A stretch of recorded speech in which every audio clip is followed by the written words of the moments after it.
Hello and welcome to What It Takes. I'm Tom Landon. As boundaries of technology continue to be pushed, it is vitally important to the success of future generations that we prepare our children to be fluent in the literacy of the future, which includes computer science. My guest today has given a lot of thought to that idea. Chris Dovey is the co-founder and executive director of CodeVA, a nonprofit that partners with schools and communities to bring equitable computer science to all Virginia students. Along with his wife, Rebecca, who serves as Director of Education, and the other staff members, Chris and CodeVA are helping to work in all schools all over the state. Welcome, Chris. Thank you. Just want to talk to you, first of all, for those of us out here in Southwest Virginia who may not be super familiar with CodeVA, just tell me what it is. So first of all, we're out here in Southwest Virginia as well. CodeVA is a computer science teacher professional development and advocacy organization. As you can see, the Virginia, the digital dominion behind me there. Computer science really is very core to most industries in Virginia. And when I say that we're also in Roanoke, we're literally in Roanoke. We have a home office in Roanoke at the Higher Ed Center out your direction. I'm in Richmond. That's our other, I guess, central office. But we operate statewide through 7 hubs that are located geographically so that there's access for teachers to free professional development in this content area. And I know that when you and I first met several years ago, you were working with something called CodeRVA. What's the relationship between the two and what's the distinction? So CodeVA is, not to put too fine a point on it, but it's a bigger initiative. CodeRVA is a high school. I was involved in the founding of that high school, and its founding was somewhat core, but also tangential to CodeVA. In its original design, CodeRVA High School was supposed to be, and could in the future still be, we're working on how this would look, but basically a lab school for high school computer science programs that then are to be disseminated out to the rest of the state through CodeVA, which is, again, a teacher professional development organization that provides this free training resource that's in partnership and collaboration with the Department of Education. We're partly state funded. CodeRVA, again, is it's a high school. It's what's called, I guess, a regional high school. It's not quite a governor's school because the application process is one that is not merit-based, so to speak. It's a lottery system, but it draws students from, I forget how many right now, but it's somewhere around 13 different school divisions. Okay, great. And that's just wanted to make sure if people understood that today we're talking about CodeVA, and so if in case anybody had heard of it, we wanted to make sure they were clear. So. Give me a little history lesson on how computer science has been a part of instruction in Virginia and sort of how the importance of it has grown, especially in recent years. Yeah.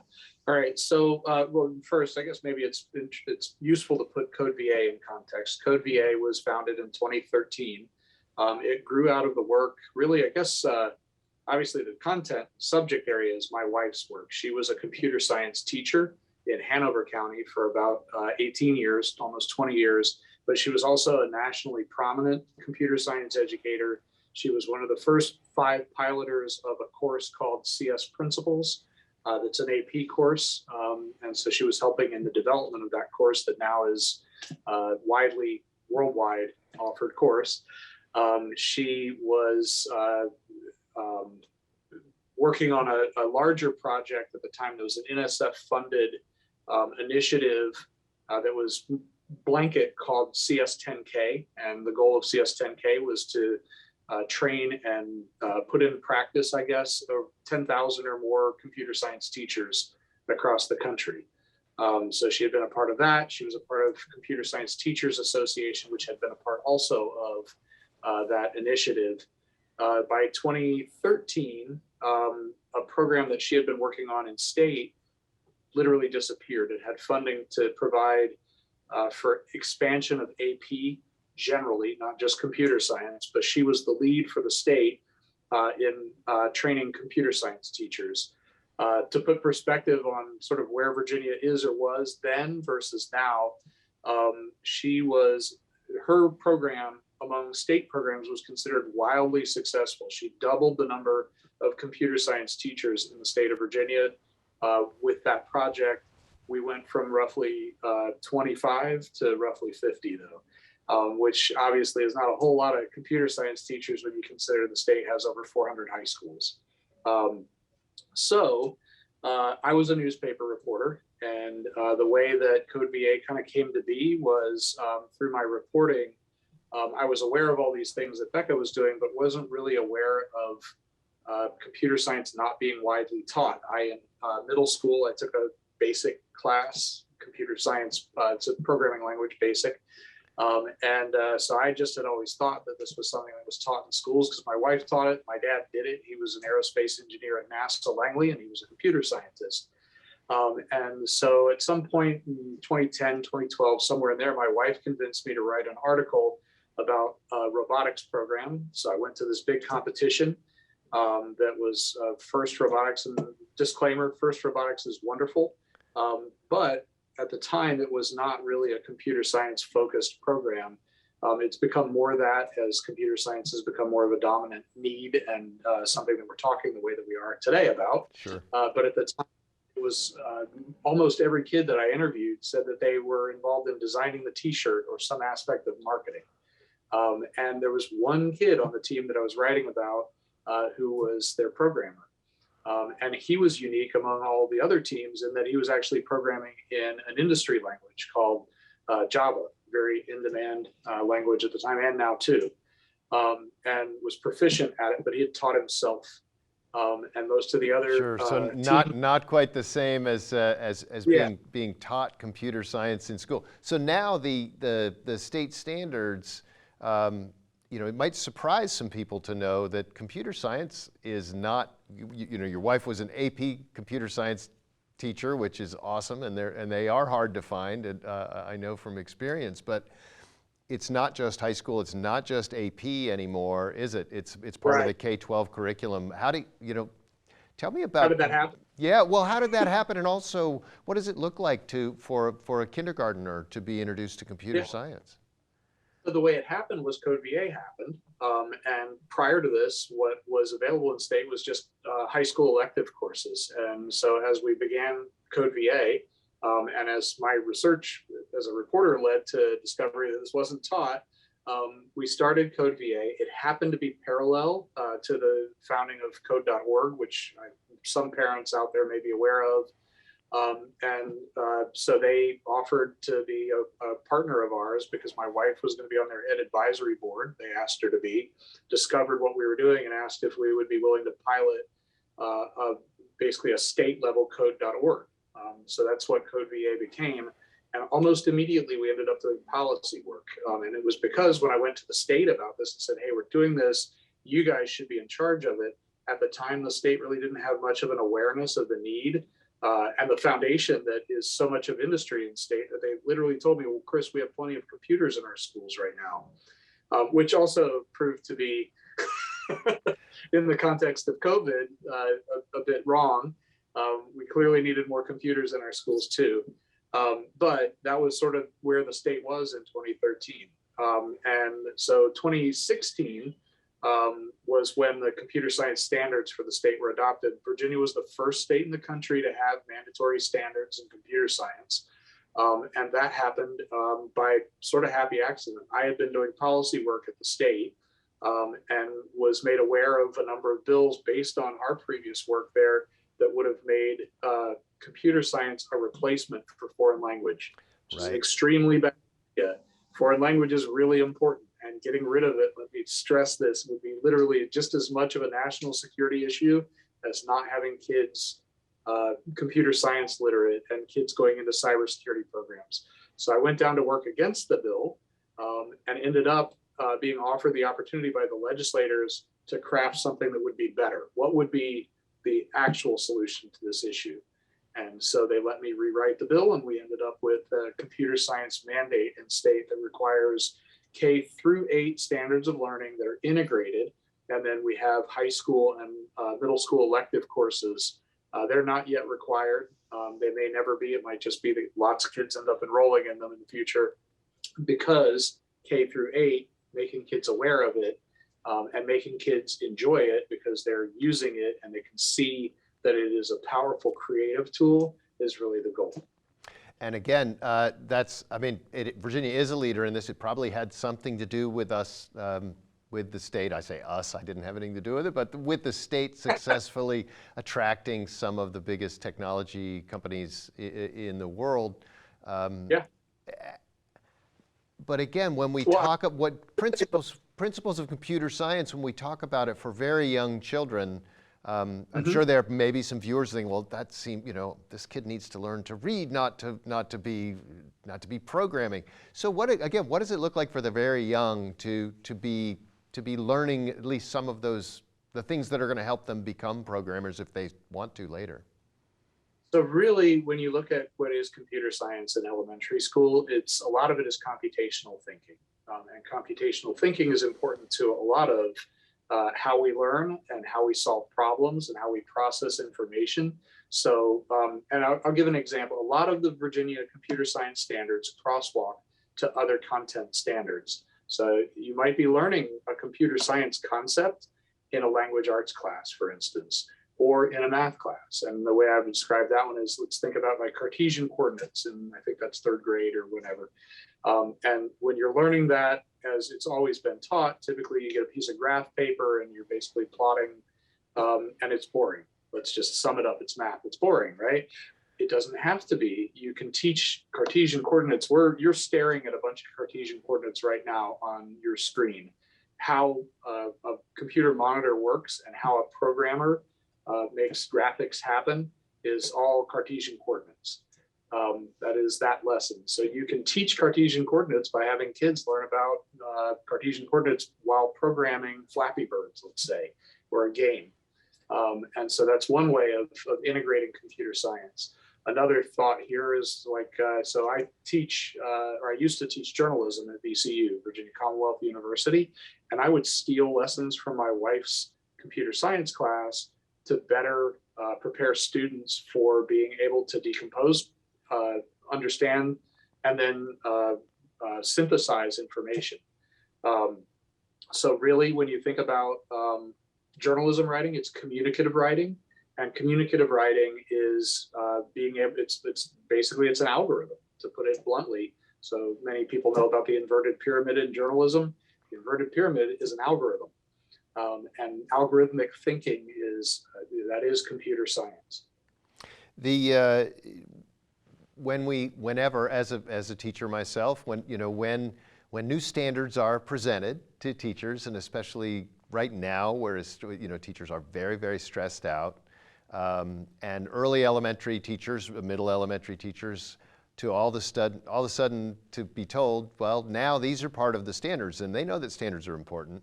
Tell me about how CodeVA is working to demystify it for teachers. You might have a teacher who's been teaching for 25 years themselves, and now they're 5 years from retirement, and now all of a sudden they have to teach computer science. How are you all working to demystify it for educators, and also to make it something that they, will buy into? Okay, so that's it's kind of a multi-part question there, but first of all, it really is demystifying. In many cases, they're already teaching computer science.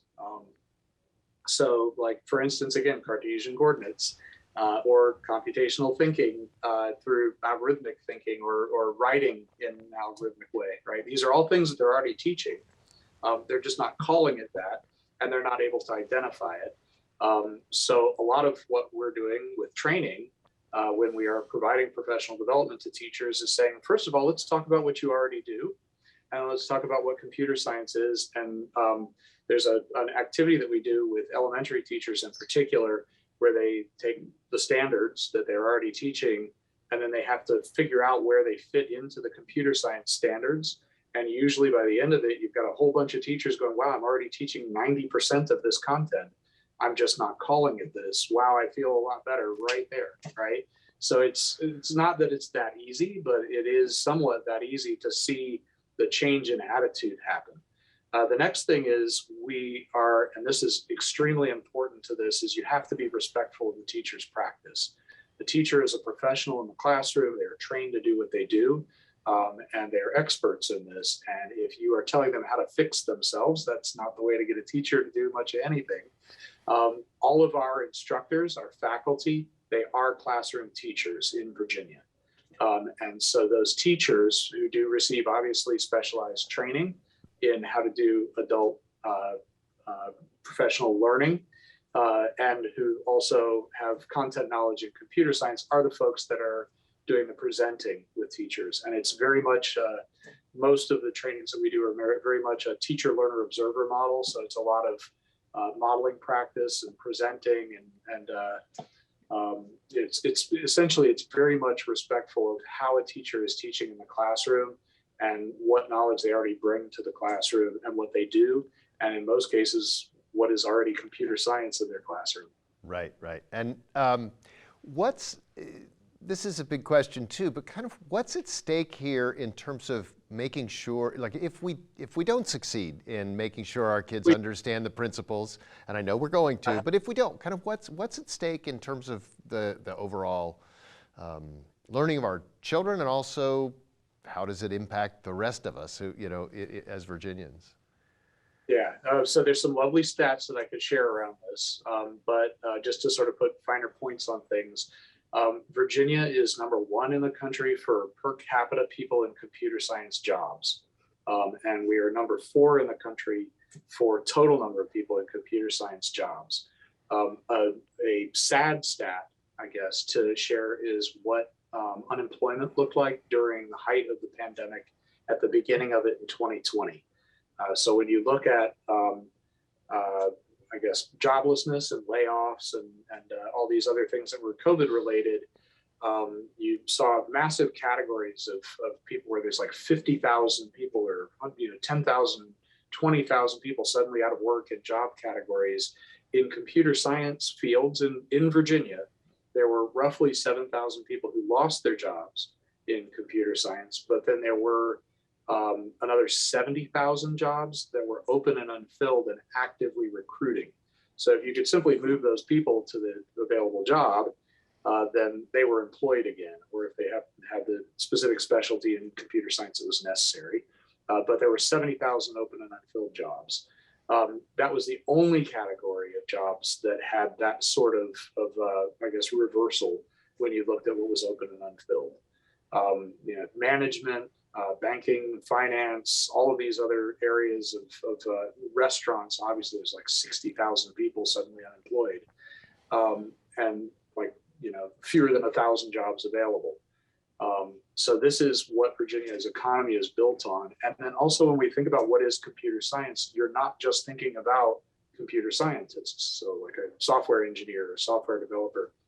You're also thinking about people in most other STEM fields. So STEM, science, technology, engineering, and mathematics. 70+% of STEM field jobs actually are computer science jobs.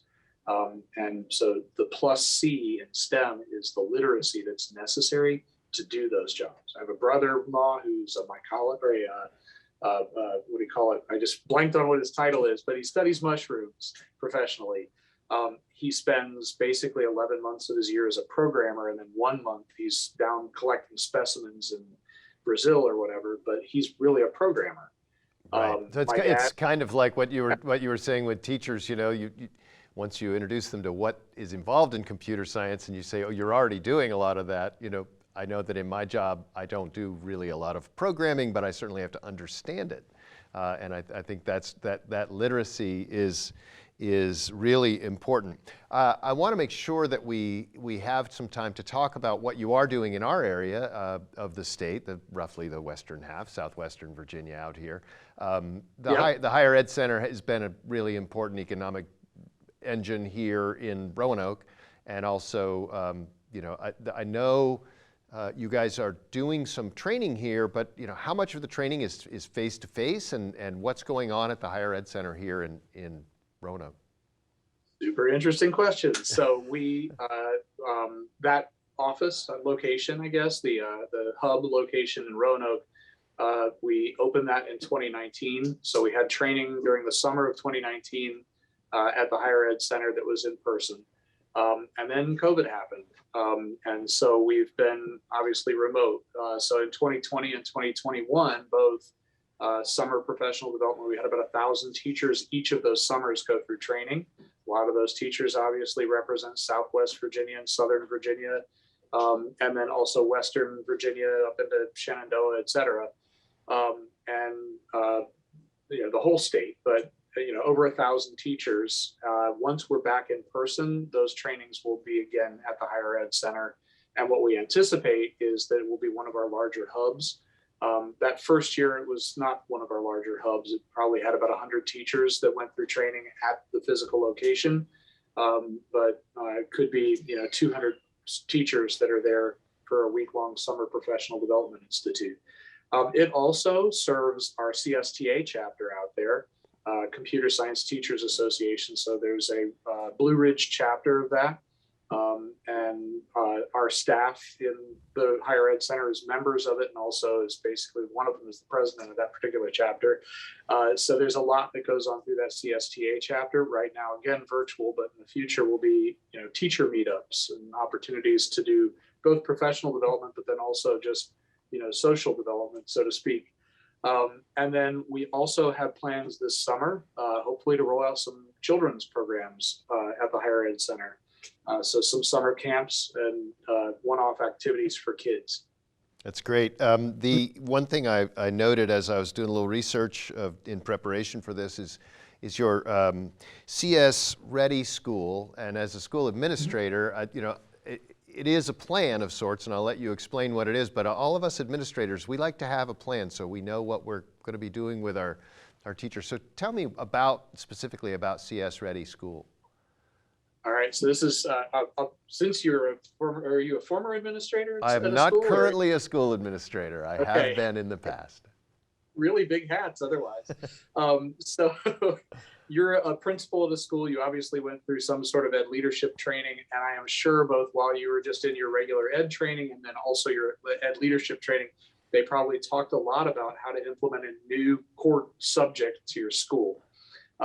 And guess what? That's not a part of what anybody learns when they're doing ed leadership training, is how to add a core literacy content area to their schools. And that is what we're doing. We've added the first core content literacy area in 150 years, basically since, public education happened. We've added this to reading and writing and arithmetic, and now computer science. And that takes more than just training a bunch of teachers and hoping that it ignites in the classroom and somehow spreads. And it's actually what we found through, again, professional development. We've trained over 1,000 teachers in the summer. At the end of the day, in some sense, that's really throwing sand at the ocean until you start to attack what is the biggest need, which is that planning and coordination piece.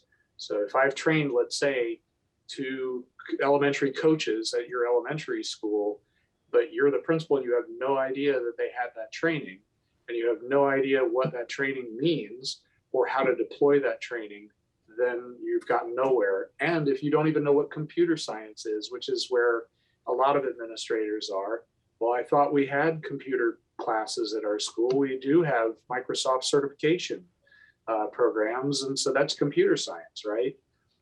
That's making a PowerPoint versus making PowerPoint. And having a principal understand that is, it's like the first hump, is just knowing what this is, how it's applicable to students, why it's important, and then how do we plan for it and have a roadmap for implementation. And that's what CS Ready is. So CS Ready Schools is a program that it's a rubric process, a planning process for a school or division to, again, think through and receive also at some level professional development on what is computer science, and then how do we build that plan for this, and then how do we coordinate other professional developments that are necessary for our staff to be able to grow a CS community at the school. Sure. We're down to not very much time left in the show. As we get close to the end of it. Are there things that you just want to make sure that people know in our last minute or so of what do you want people to make sure they know about CodeVA? I think actually it's not what we need to know about CodeVA, it's what we need to know about Virginia and about computer science education. This is such an important core content area for students. It's easy to think, oh, computers, oh, science, ooh, scary.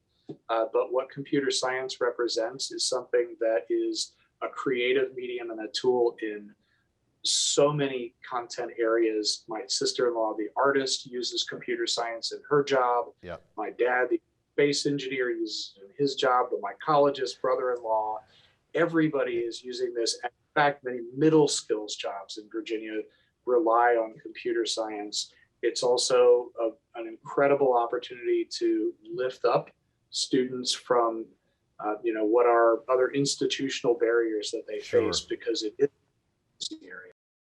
And that is all the time we have. So as we wrap up this episode of What It Takes, I'd like to thank Chris Dovey for joining me today. To learn more about CodeVA, visit codevirginia.org. This and all episodes of What It Takes are available on demand anytime on Blue Ridge PBS Echo, which can be found at blueridgepbs.org/echo. While you're there, I hope you'll subscribe to the YouTube channel to stay in the loop when new programming is added, which happens almost every single day. For What It Takes, I'm Tom Landon.